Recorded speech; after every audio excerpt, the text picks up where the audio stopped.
Bonjour et bienvenue sur Galaxy IA. Aujourd'hui, j'ai le grand plaisir de recevoir Philippe Boulanger que je vous présente dans une petite seconde. Et on va parler des conditions d'une bonne, je dirais, adaptation de l'IA en entreprise parce qu'on sait qu'il y a pas mal de blocages, de peurs. Voilà, il y a quand même toute une discussion autour de l'adoption de cette fameuse technologie. Et donc, je reçois un spécialiste dans le domaine aujourd'hui. Bonjour Philippe. Bonjour Émilie, comment vas-tu? Fort bien, et toi-même? Bah écoute, ça va bien, je suis très content d'être avec toi aujourd'hui et donc on va essayer d'amener un petit peu de valeur aux personnes qui vont nous écouter et qui vont nous regarder aussi. Je suis pas trop inquiète là-dessus, hein. Voilà. Alors, je vais commencer par ton CV que je vais essayer de faire court, même si c'est somme toute fort compliqué. Je regarde mon copion parce qu'il est à rallonge. Donc, tu es conférencier et tu es consultant sur la stratégie d'innovation et de l'IA, forcément. Tu es docteur en informatique à la base, tu es entrepreneur, tu as travaillé pour Apple à Cupertino et tu as été responsable d'ailleurs R&D au niveau européen, tu as travaillé pour Sony, tu as travaillé tu as été CTO pour Neopost. Alors je t'ai demandé de t'arrêter là pour ton CV parce que les 30 minutes ne peuvent pas consister à retracer tout ton CV. Fort heureusement pour nous, tu vas pouvoir nous partager moult expériences finalement que tu as fait à travers ces différents postes, hein, à travers ta vie d'entrepreneur et d'employé, au travers des questions que je vais te poser aujourd'hui. Donc, la première question, c'est quels sont les principaux blocages et leviers pour l'adoption de l'IA en entreprise? Parce que, bon, forcément, voilà, je pense que c'est probablement le sujet à la une de est-ce que mon poste va disparaître? Est-ce que ça va rester? Comment est-ce qu'on peut être performant? Et donc, on va vraiment discuter de ça aujourd'hui en long, large et travers. Donc, selon toi, les principaux blocages et leviers de ce que tu vois, entends, enseignes, quels sont-ils? Alors je vais te répondre avec différents angles, hein, différentes perspectives, ce qui va... Je pose la question, tu réponds à ce que tu veux, en fait. C'est D'accord. la règle, voilà. Alors, en fait, on a effectivement, dans notre cerveau archaïque, on a un réflexe de survie. Alors, c'est ce qui fonctionne pour la survie de l'individu et par extension, la survie du groupe et de l'espèce. Et dès l'instant où quelque chose d'inattendu arrive, les premières questions qu'on se pose, c'est qu'est-ce que ça veut dire pour moi? Est-ce que c'est dangereux pour moi? Est-ce que je suis à risque? Et si c'est pas le cas, bah, tout de suite, c'est le soulagement. Alors d'ailleurs, je démarre mes conférences sur l'IA et sur l'innovation par une expérimentation tout de suite avec le public, parce que c'est ça qui permet tout de suite d'accrocher le public et de leur faire penser que ça va être un moment intéressant à vivre, ce qui est le cas, hein, je te rassure. Du début à la fin, ils sont sous tension. Et donc, dès le début, ils se rendent compte de l'importance de ce mécanisme de survie qui est vraiment ancré en nous, mais de manière extrêmement archaïque. C'est ce qui fait que ce soit pour un rendez-vous sur Tinder, ou que ce soit l'arrivée de l'intelligence artificielle dans l'entreprise, ou un plan de transformation d'entreprise, on a exactement les mêmes questions qui se posent. Est-ce que ça va être dangereux pour moi? Est-ce que je suis à risque? Donc, la première chose à faire, c'est de répondre à ces questions de manière à ce que les gens, justement, ne soient plus en situation de peur, de crainte et, et surtout d'anxiété qui va être liée à cet inconnu qu'on va avoir. En fait, il y a Lovecraft qui disait que l'émotion la plus ancienne et la plus forte de l'humanité, c'est la peur. Et le type de peur le plus fort, c'est la peur de l'inconnu. Donc, en fait, on se trouve face à l'IA, à cette peur de l'inconnu, qui fait que bah, on ne sait pas quelle sauce on va être mangé. En plus de ça, on a un autre problème, c'est que on sait que les médias, les bonnes nouvelles, ça marche pas. On sait que pour attirer l'attention des auditeurs ou du public, il faut donner des mauvaises nouvelles ou il faut donner des choses qui inquiètent, hein, justement parce qu'ils ont très bien compris depuis très longtemps que ce qui va attirer le cerveau, ça va être les informations négatives qui justement font que la peur de l'inconnu va s'activer. Donc, les médias vont chercher à activer avec des mauvaises nouvelles du genre, vous allez être remplacé par des IA ou des robots, et Elon Musk qui a besoin de buzz, il dit la même chose, hein. Lui, il adore être visible. Donc, qu'est-ce qu'il va dire? Il va dire, bah, écoutez, d'ici 10 ans, plus personne n'aura de boulot, hein, le travail sera un loisir. Et en fait, Il va falloir considérer un revenu minimum pour tout le monde parce qu'il n'y aura pas d'autre choix. Alors, évidemment, quand il dit ça, ça fait un buzz extraordinaire. Toute la planète en parle, hein. Donc, il l'a dit à Vivatech, en fait, hein, dans le salon qui a eu lieu à Paris il y a à peu près un mois. Et évidemment, tout le monde se fait relais de ça. Alors, évidemment, quand on regarde ça, on peut se dire pourquoi pas. Mais si on regarde toutes les évolutions technologiques qu'on a pu avoir dans toute l'humanité, chacune d'entre elles s'est accompagnée d'une évolution des métiers. Alors oui, il y a des jobs qui ont disparu, c'est vrai. Hein, quand on voit le passage des calèches tirées par des chevaux à l'automobile, et en général, quand je suis en conférence, j'utilise d'ailleurs une image qui est assez intéressante, qui est celle de New York le matin de Pâques 1900 et New York le matin de Pâques en 1913. En 1900, on voit des calèches avec des chevaux dans toute la rue, et en 1913, on voit que des voitures. Alors, entre-temps, évidemment, tous les gens qui s'occupaient des chevaux, ben, ils ont dû évoluer. Et donc, Et puis les ceux qui chevaux, s'occupent. quoi. Enfin, je veux dire, syndicat des chevaux. Alors, les cochers, les cochers sont devenus des conducteurs de voitures.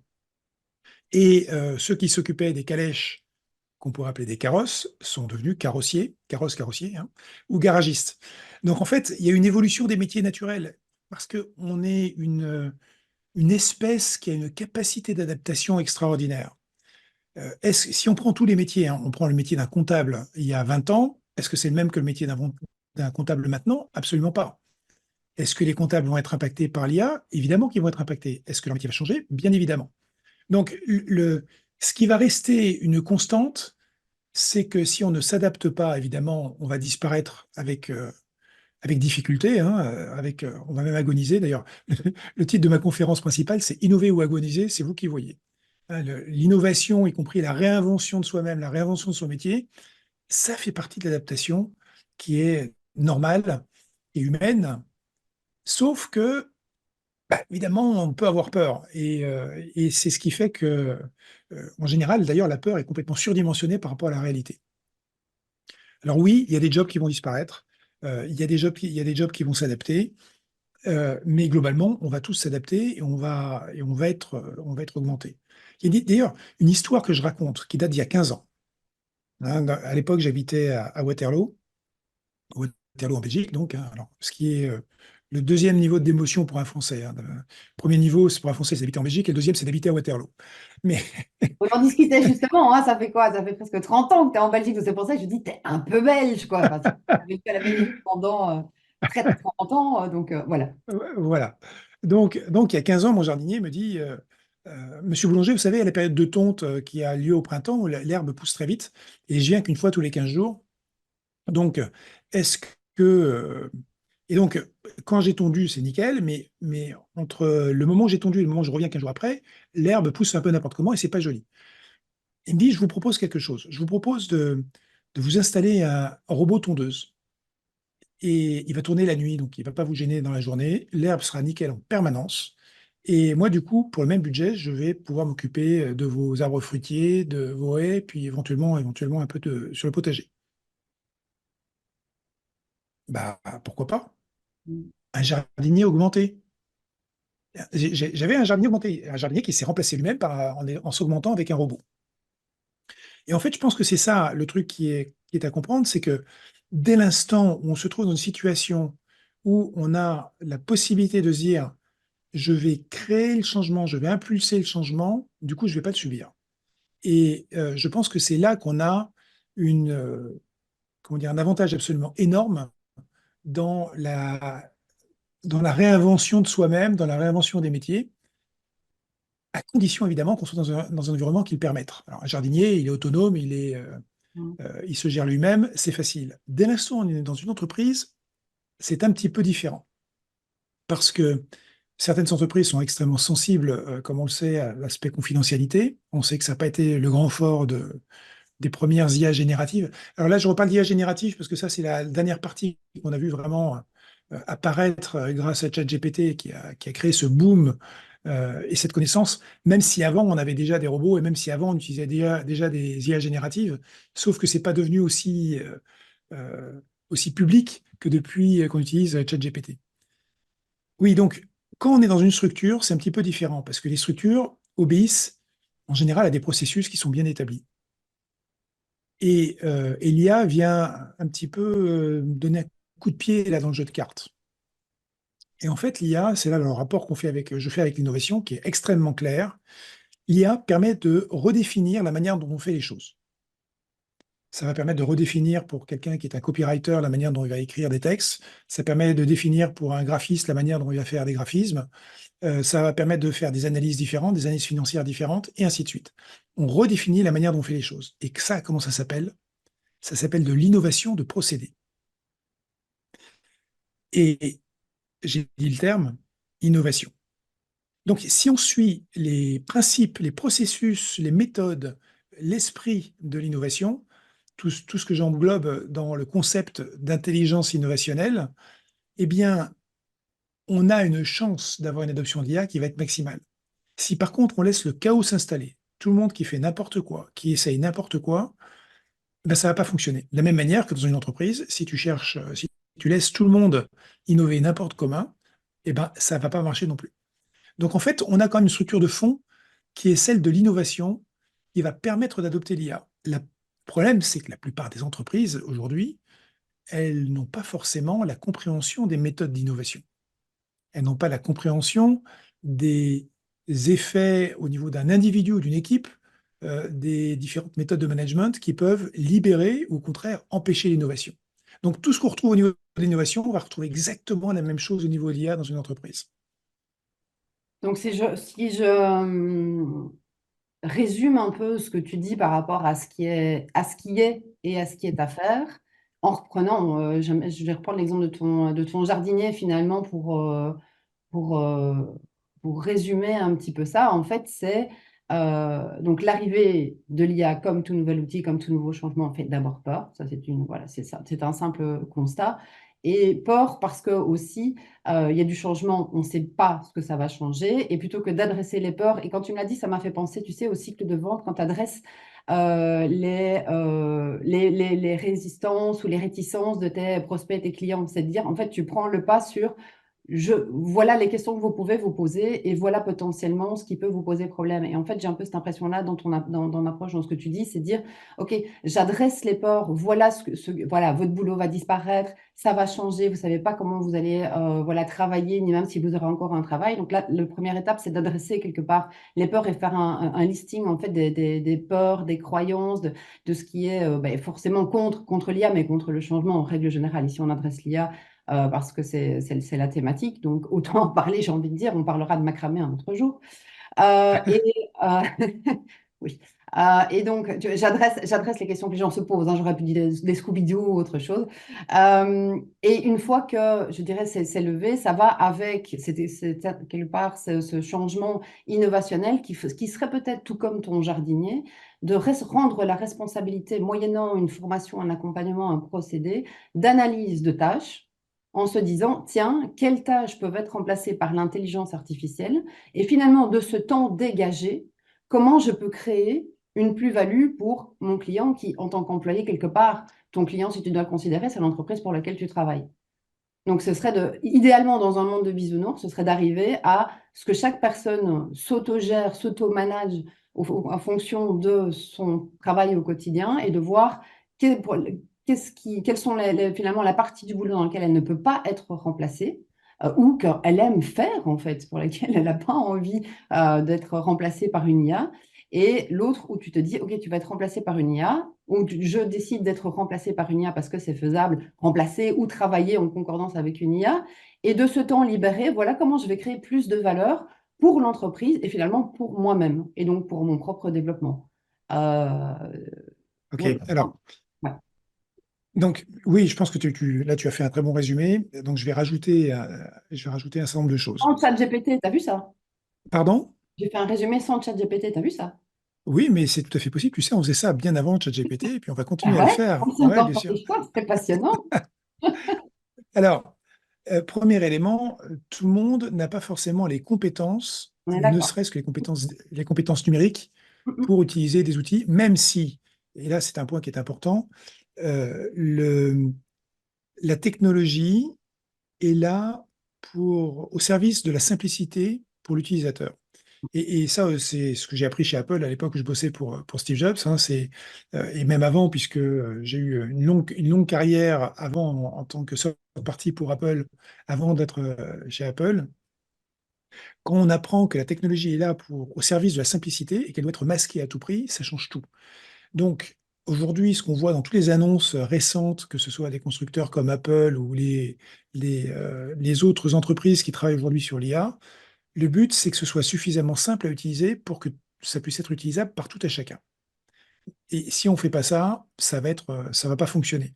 Les IA qu'on utilise avant les IA génératives, et il y en a plein d'autres sur du machine learning et du deep learning, qui ne sont pas des IA génératives, ça nécessitait de comprendre des algorithmes, ça nécessitait d'avoir un background technique extrêmement important. Et donc, c'était vraiment pas à la portée de tout le monde, c'était vraiment à la portée de spécialistes uniquement. Là, ça change avec les IA génératives, puisqu'on met ça à la portée de tout le monde. Néanmoins, Néanmoins, si on regarde l'ensemble, les annuaires d'IA qui sont présents aujourd'hui, on a des dizaines de milliers d'IA disponibles, voire des centaines de milliers de dérives d'IA open source. C'est juste monstrueux. Donc, comment on fait là-dedans? Comment on fait pour s'y retrouver? Et c'est là où, si on n'a pas les compétences, bah, on a un problème quand même, parce qu'il faut quand même s'y retrouver. Et puis, deuxième problème, c'est qu'on n'a pas forcément le temps. Quand tu bosses 8 à 10 heures par jour sur tes objectifs à court terme, sur tes objectifs à la fin de la journée, de la fin de la semaine, la fin du mois, la fin du trimestre, tu n'as pas forcément le temps d'aller investiguer, trouver une IA pour t'aider.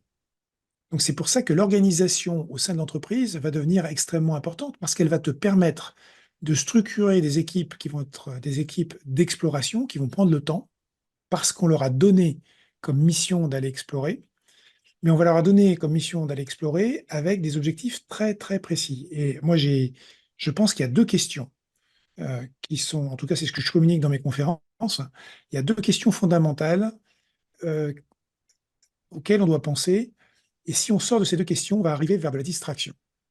Et on ne veut pas, évidemment, dans une entreprise qu'on ait de la distraction, parce que c'est la perte d'énergie et donc de la perte d'opportunités en même temps. Et là, tu devrais me poser, mais Philippe, quelles sont ces deux questions? Mais Philippe, quels sont ces deux... Parce que, c'est parce que c'était ma deuxième question. Alors, du coup, tu anticipes. Et donc, j'ai attendu. Donc, voilà, comme ça, je reprends la main. On dirait que comme ça, j'ai préparé cette question-là. Et Philippe, dis-moi, sans plus attendre, s'il te plaît, avec un suspense absolu, quelles sont donc, s'il te plaît, ces deux questions? Ces deux questions. Nous voulons y connaître, s'il te plaît. Alors, elles sont très simples. La première, c'est comment est-ce que je peux améliorer, soit en quantité, soit en productivité, soit en qualité, mon job to be done. Hein, c'est-à-dire ce qui correspond à mes objectifs. Donc, j'ai des objectifs habituels. Comment, en utilisant l'IA, je vais pouvoir les atteindre plus vite, avec une meilleure qualité, et donc du coup gagner de la qualité de vie au travail aussi, hein, puisque ça, c'est l'avantage qu'on va avoir. Alors, on parle aussi, par exemple, de la semaine de 4 jours, de plus en plus, aussi bien en France qu'en Belgique. Eh bien, la semaine de 4 jours, elle est d'autant plus atteignable si, effectivement, on donne des outils de productivité qui tiennent la route aux différents employés d'une entreprise, aux différents managers, et ainsi de suite. Alors, première question, c'est quelle IA je peux utiliser? Alors, IA au sens général du terme, hein, c'est-à-dire qu'il peut y en avoir plusieurs, qui vont me faire gagner du temps, qui vont me faire gagner en qualité, en productivité. La deuxième question à se poser, c'est avec les IA qui existent, qu'est-ce que je peux faire maintenant que je ne pouvais pas faire avant, qui était impossible à faire avant? Et là, tu Parce que parles là, du coup, de travail supplémentaire, alors. alors pas forcément, pas forcément. Ça peut être des opportunités de développement du coup de l'entreprise. Et en fait, c'est ce qui fait partie de l'évolution du métier. Par exemple, quand je parle du passage des chevaux aux voitures, bien évidemment, ça permet de faire des choses qui étaient impossibles avant. Donc là, on est dans la même situation. Par exemple, moi, je ne suis pas du tout un graphiste. Par contre, Ouais. je suis un assez bon photographe et j'adore la photo. Mais depuis que j'utilise Midjourney, eh bien, je vais plus chercher sur Internet des images de stock qui sont utilisées et réutilisées par des milliers de personnes, si tu veux. Et quand je prépare une conférence, j'aime avoir ce côté innovant. Alors, évidemment, quand je parle d'innovation, si tu n'as pas une conférence qui est innovante, c'est que tu n'as pas compris ton truc, d'accord? Donc, une conférence innovante, pour moi, c'est la base. Et donc, je dois avoir des visuels qui sont forts Et entre autres, dans mes conférences, il y a un autre aspect, c'est que je fais des expérimentations avec le public qui sont fortes. Et ça, c'est ce qui fait vraiment la très grosse différence dans mes conférences. Eh bien, n'étant pas graphiste, bah, j'étais obligé d'aller chercher ce que je trouvais sur Internet et de payer éventuellement des licences pour des images qui avaient été faites par des professionnels. Aujourd'hui, bah, c'est plus du tout le cas, puisqu'effectivement, je crée mes propres images et je vais itérer. Ça va me prendre, allez, maximum 5 minutes pour créer l'image que je veux, qui correspond exactement à mes besoins, alors qu'avant, c'était juste impossible. Alors, ou alors si, il aurait fallu que je paye de l'argent à un graphiste, mais je jugeais que ça valait pas le coup, ça coûtait beaucoup trop cher pour le résultat obtenu. Donc là, maintenant, je peux faire quelque chose qui était juste impossible avant. Et puis dans ce que tu dis, bah, dans tes deux réponses, il y a de moi deux choses qui ressortent et qui me semblent importantes. Dans la deuxième, c'est le côté, en fait, tu es fier de toi aussi parce que tu es fier de ta réalisation. Même si c'est pas toi qui l'as Alors, dessiné, tu as ta créativité. Tu... il y a un petit peu d'effet IKEA là-dessus, hein, si tu connais l'effet. Euh, L'effet IKEA fait on tient beaucoup plus, on donne beaucoup plus de valeur à quelque chose qu'on a fait soi-même que quelque chose qu'on a acheté tout construit ou tout fait. Hein, voilà. Donc, et c'est cet effet IKEA qui, par dérivation, devient le syndrome NIH, Not Invented Here, qui fait que les gens vont préférer réinventer la roue plutôt qu'utiliser la roue qui a déjà été faite par quelqu'un d'autre. Donc Après, ça, je ce vais qui pas est... dire pour l'effet Ikea, je suis peut-être pas toi, mais moi, quand j'ai fini de la monter et qu'il me reste pas une vis, je suis la reine du monde, quoi. Enfin, je veux dire, Ah bah oui, je c'est l'effet IKEA. raté, hein, tu vois. Et par rapport à ta première réponse, bah, pour compléter, pour mettre en place ce dont tu parles, il me semble il faudrait avoir une vue macro qui te permet justement cette distanciation avec ce que tu fais, puisque tu dis, bah, effectivement, on bosse 8 à 10 heures gentiment, même plus, hein, en étant Même plus, oui. entrepreneur, tu bosses plus que ça. C'est forcément ces moments macro de vue hélicoptère. Bah déjà, en tant qu'entrepreneur, tu galères pour les avoir, il faut vraiment t'organiser. En tant qu'employé, en fait, finalement, si le management ne fait pas, alors on le voit chez Google ou autre, hein, c'est du temps d'entrepreneuriat, enfin, tu vois, tu fais tes projets, etc.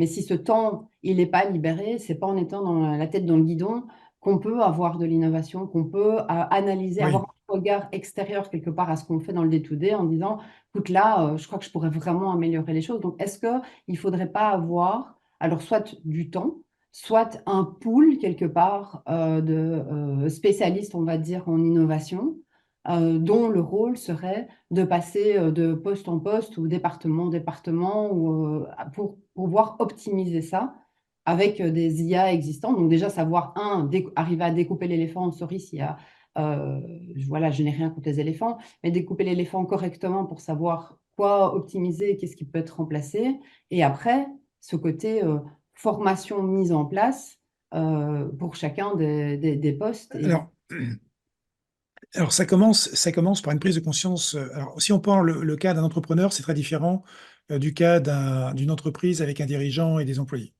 Euh, un entrepreneur, il n'a pas le choix, il va falloir qu'il se libère du temps pour, toujours en restant dans ces deux questions que j'ai citées juste avant, pour se dire, OK, maintenant, comment je peux m'aider? Là, effectivement, il va devoir regarder un peu à gauche, à droite, il va devoir parler à des pairs, il va devoir regarder des vidéos sur YouTube de comment j'ai fait pour automatiser, utiliser l'IA, ce genre de choses. Il a plein de moyens à sa disposition, entrepreneur, y compris d'ailleurs des formations, sauf que les formations, c'est pas forcément au bon moment où le voudrait l'entrepreneur. Mais l'entrepreneur, de toute manière, il n'a pas le choix, il faut qu'il se libère du temps. Maintenant, quand on est employé dans une entreprise, alors j'ai parlé du fait que les gens pouvaient avoir peur, évidemment, pour leur boulot, hein, parce que je ne vais pas me faire virer parce que mon job devient obsolète. Ça va commencer par la prise de conscience du management, la direction de l'entreprise, qui va se dire, OK, qu'est-ce que ça veut dire l'IA pour nous? Ça commence comme ça. Donc, alors, il y a une première manip d'acculturation qu'il faut avoir, parce que quand tu es face à des dirigeants qui sont des dirigeants seniors, hein, je vais être gentil dans ma terminologie, des dirigeants seniors qui sont déjà à la peine avec le numérique, leur faire comprendre l'opportunité que représente l'IA, ça peut être extrêmement compliqué. Donc, il y a déjà une première manip d'acculturation et de prise de conscience pour qu'ils arrivent à imaginer quelle va être la vision modifiée de leur entreprise Dans certains cas, ça ne va pas du tout modifier la vision, ça va juste modifier l'exécution pour aller vers la vision. Mais ça, c'est important de comprendre. Est-ce que la vision est modifiée? Oui ou non? Est-ce que il faut qu'on fasse quelque chose de spécifique avec l'IA? Oui ou non? Et si oui, eh bien dans ce cas, il faut communiquer, il faut le définir, pardon, d'abord, et ensuite il faut le communiquer correctement. Il n'y a rien de pire qu'un dirigeant qui va communiquer en disant écoutez, vous savez, ça risque d'impacter des jobs. euh, donc en fait, il va créer plus d'anxiété que normal déjà. Ou alors, encore pire, il va délibérément, alors, comment dire, j'allais dire mentir, mais c'est pas le terme que je vais prendre parce que ça, tu vois, j'ai appris à l'école américaine, mal représenter la réalité. C'est la manière dont on le dit de manière politiquement correcte. Et donc, il ne va pas dire ce qu'il a derrière la tête. Or, un dirigeant qui ne fait pas ce qu'il a dit ou qu'il ne dit pas ce qu'il va faire, il va perdre toute crédibilité. Or, pour tout ce qui est une transformation dans l'entreprise, et l'IA donc va créer cette transformation, il est extrêmement important d'être crédible, que les gens aient confiance dans la direction. Et en même temps, ça c'est l'autre grand message que je demande aux dirigeants de communiquer, et je les aide à faire ça, à créer ça dans leur contexte particulier, c'est que ce type de transformation, ça marche pas toujours du premier coup. C'est-à-dire, il faut itérer. Et je me permets de le dire en général quand je suis en France ou en Belgique, l'innovation et l'IA, c'est comme le sexe, ça marche pas forcément très bien du premier coup. D'accord? Bon, Et je pense, et je mettrais bien ça comme titre, hein. L'IA, c'est comme le sexe. Ça marche pas du premier coup. Je pense qu'à mon avis, j'aurais pas mal de vues. J'hésite. Ouais, ah bah tu peux le mettre, tu vas voir, ça va marcher. C'est une de mes citations, hein, d'ailleurs. Si tu la cherches, tu vas la trouver. Si, j'avais trouvé un titre, mais je crois que je vais. Mais, mais, je- mais vas-y, n'hésite pas, tu peux l'utiliser, tu vas voir, ça va effectivement, ça va booster tes vues. Et, euh, et donc oui, donc je revendique cette citation, mais je te permets de l'utiliser avec plaisir comme Ah, mais titre de ce ton. sera sur ta vignette de ta vidéo. Donc, tu vas mettre Philippe Boulanger, voilà, tu sais, avec un petit C, marque protégée, pour, voilà, vous ne pouvez pas l'utiliser. Ok, donc faut vraiment être conscient du fait que on cherche la voie, et c'est comme l'innovation, on cherche la voie aussi dans l'innovation. Dans l'innovation, on va expérimenter de manière régulière, de manière à trouver la bonne voie, à trouver ce qui fonctionne pas, et le but c'est de le faire extrêmement rapidement. Et ça, tous les entrepreneurs le savent d'ailleurs, hein. C'est le côté expérimentation où on va essayer quelque chose et puis on va apprendre à chaque fois. Écoute, ça marche, mais maintenant si je change ça, ça va marcher encore mieux, et ainsi de suite. Ça, c'est vraiment ce qu'on va vivre avec l'innovation dans une entreprise, mais aussi avec l'IA et l'adoption de l'IA. Alors, la première étape, c'est ça, c'est l'établissement de la stratégie et la communication. En général, d'ailleurs, c'est là que moi j'interviens dans une conférence vers les collaborateurs de l'entreprise pour amener cette crédibilité extérieure qui va renforcer le message de la direction. Parce que, alors, et sachant que je n'accepterai pas de communiquer sur quelque chose qui n'est pas la réalité non plus, hein. Donc, on va pas me faire mentir, si tu veux, sur une conférence. Mais le- l'élément clé, c'est de faire comprendre à l'ensemble des collaborateurs de l'entreprise qu'il y a une chose qui se met en avant, que c'est pas dans le marbre. On va trouver la voie autour de ça, on va trouver les solutions, et surtout, l'ensemble des employés, on va les accompagner. À côté de ça, tu as des patrons voyous, hein. Les patrons voyous, c'est le type qui dit, justement pour faire le buzz, pour qu'on parle de lui, ah ben moi, tout le support client maintenant, c'est fini, j'ai plus un seul employé, c'est qu'une IA qui fait ça. Alors, c'est pas vrai, mais c'est comme ça qu'il fait le buzz. Maintenant, tu imagines la tête des employés, Ouais. évidemment. Ils se disent, OK, c'est pas vrai maintenant, mais ça va être vrai. C'est là où il veut aller. Il va trouver le moyen de le faire. Mm. Et c'est là où ça crée un problème. Parce que si tu dis pas aux employés, je veux aller là, mais ne vous inquiétez pas, on va vous faire évoluer parce que votre métier, s'il devient obsolète, c'est aussi un petit peu notre responsabilité. On a besoin de vous faire évoluer pour que vous soyez à jour. Et d'ailleurs, je te parlerai après de la stratégie en Suède, d'ailleurs, qui est très bien de ce côté-là. Eh bien, si on fait pas ça, la- on n'est pas responsable au sens euh, la responsabilité du manager ou du patron d'une boîte, c'est vraiment de se débrouiller pour que personne ne devienne obsolète dans l'entreprise. C'est grâce à ça que l'entreprise va continuer de croître et de performer. C'est parce que personne ne devient obsolète et parce que justement, on a libéré la puissance de l'intelligence collective qui va générer l'innovation, qui va générer l'adoption de ce type d'IA. Donc, le rôle de la direction est extrêmement important dans ce cadre-là. Donc, j'ai parlé de la communication et là, maintenant, on va parler de l'exécution. D'accord? L'exécution, on a juste parlé de la motivation, hein, de l'engagement des équipes. On va parler maintenant de l'exécution. Alors pour l'exécution, oui, tu as dit qu'il fallait faire des formations. Donc les personnes qui sont les plus appétentes et les plus compétentes déjà dans le domaine, on va évidemment les utiliser pour être les premières formées. Et on va créer ce qu'on appelle une SWAT team, une équipe de choc, qui va être l'équipe des passionnés, des ambassadeurs, de ceux qui veulent y aller. Le but étant de défricher le terrain, le but étant de trouver justement les IA qui correspondent aux deux questions dont je te parlais tout à l'heure. Donc ces gens-là, évidemment, ils ont une responsabilité, c'est de trouver, alors c'est de comprendre ce que ça peut faire pour eux et de comprendre ce que ça peut faire pour les autres. Et de commencer à diffuser l'état d'esprit en commençant à montrer les premiers résultats de leurs expérimentations avec ces produits-là. Moi, j'utilise très fortement ce qu'on appelle la déviance positive, c'est-à-dire la démonstration faite par quelqu'un qui sait faire, euh, alors pas d'un formateur, parce que ça marche beaucoup moins bien, mais quelqu'un qui a déjà fait quelque chose et qui le montre, c'est très puissant. Et c'est ce que peut faire cette équipe de choc. Et une fois que l'équipe de choc est en place, la dernière étape, enfin presque la dernière étape, c'est faire ce qu'on appelle un accélérateur communautaire. Alors évidemment, il faut être une entreprise avec un minimum de culture numérique.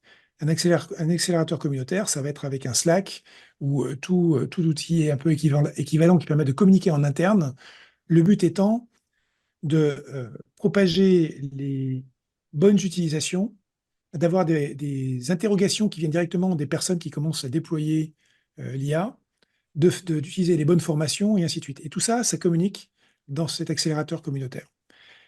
Et c'est ce qui va faire qu'on va aussi, quand ça ne fonctionne pas, on va avoir le support de l'équipe de choc ou des autres personnes qui déploient, de manière à ce qu'on comprenne pourquoi ça ne fonctionne pas. Donc, on va parler aussi bien de ce qui marche, de ce qui ne marche pas.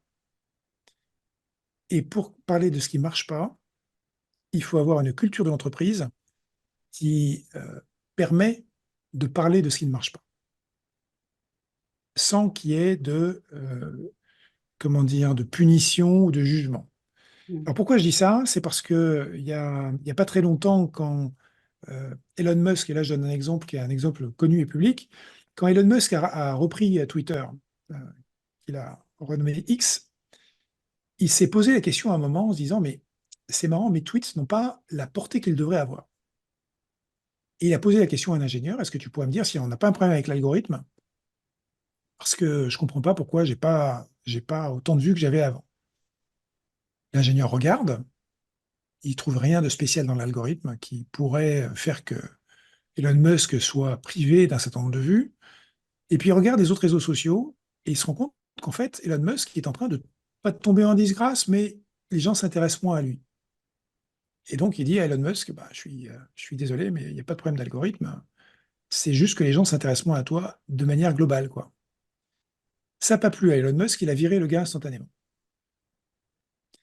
Donc tu imagines la situation, un gars qui est honnête et transparent, qui va expliquer à son patron que le problème n'est pas un problème technique, mais c'est un problème bah, qui est un problème humain. Hein. C'est que les gens, bah, C'est lui il le y a des moments où problème. ils s'intéressent à quelqu'un, voilà. Et voilà. Et en fait, c'était lui le problème. Ouais. Euh, à ton avis, est-ce que les autres employés de l'organisation vont être transparents avec lui maintenant? Bah, Ça va être compliqué. ouais. Ah ouais, ça va être compliqué. Donc, en fait, il a créé un climat de toxicité, ou on pourrait appeler d'insécurité psychologique. Et c'est ce qui fait que si tu n'as pas le bon état d'esprit dans l'entreprise, avec cette capacité de dire, bah là j'ai un problème, qu'est-ce que quelqu'un peut m'aider? Ou là on a un problème, malgré tout ce qui a été dit, ça ne marche pas, eh bien on ne va pas se retrouver avec le management qui va être furieux, Et donc, au contraire, on va avoir des équipes qui vont se supporter, des personnes qui vont se supporter les unes les autres. Donc, cet esprit-là, c'est l'esprit qui fonctionne bizarrement pour l'innovation, mais qui fonctionne aussi pour l'adoption de l'IA. Puisque, encore une fois, l'IA, c'est l'innovation de procédé. Donc, cette organisation, puis alors là, évidemment, je survole hein, tout ce qu'il faut faire, parce que quand je dois rentrer dans les détails pour une organisation et aider une organisation à mettre en place ça, je vais rentrer beaucoup plus dans le dur. Et en fait, je fais même des assessments pour comprendre la perception qu'ont les employés, l'ensemble des collaborateurs, de l'innovation ou de l'IA. C'est-à-dire qu'en fait, on voit le décalage qui peut exister entre le top management et les collaborateurs, qui peut être, alors, le décalage de perception qui peut être dans un sens ou dans l'autre d'ailleurs. Hein, ça dépend des générations qui sont mises en cause dans l'étude. Et ça va nous permettre de créer une cartographie et de comprendre quelles sont les actions à mettre en œuvre de manière à corriger le tir et à mettre l'organisation dans la bonne direction. Donc voilà, c'est simplement pour dire que le sujet, quand on parle évidemment d'une organisation, donc on parle de plusieurs personnes qui interagissent entre elles, ça devient extrêmement compliqué, sauf si on est structuré, qu'on connaît les méthodes à appliquer. Et c'est là où justement j'ai ma force aujourd'hui, hein, c'est avec l'expérience que j'ai en ayant travaillé aussi bien pour des petites structures que des très grosses structures. Eh bien, j'ai tellement vu d'exemples de ce qu'il fallait faire et de ce qu'il fallait pas faire. Et j'ai fait des erreurs, hein. Ça, j'ai eu mon lot de mon côté, que maintenant je suis capable effectivement de guider avec beaucoup d'efficacité les personnes qui veulent se mettre de manière efficace en route. Voilà. Donc, si je vais résumer, et puis je te propose qu'on termine sur l'exemple de Suède parce que tu nous as fait un teasing, donc on peut pas ne pas avoir cet exemple. Donc, l'idée, c'est vraiment bah, déjà faire le choix ou non de l'IA, hein. Ça, c'est déjà une première chose, déjà à la base, sachant que de moins en moins, finalement, c'est un choix. D'avoir une vision, forcément tout le long de la transparence, communiquer à l'équipe, expliquer, avoir une équipe soit qui fait des try and error. Et puis le côté accompagnement, formation, implémentation, avec tout ce qui est feedback, etc., pour améliorer les process et quelque part bah, pour promouvoir une culture, je dirais, d'innovation globale qui finalement concerne tout le monde, pas seulement le management. Donc, mettre l'employé aussi au centre, le responsabiliser par rapport à sa fonction. Il Alors, y a mille Émilie, je autres choses t'adore à parce que dire. Ouais. Hmm. oui, oui. Alors je t'adore parce que tu as dit try and error, ok. Donc ce qu'on appelle en français effectivement la méthode essai-erreur. Ouais. Euh, et, et c'est là où on voit la différence de mentalité avec les anglo-saxons qui vont dire test and learn.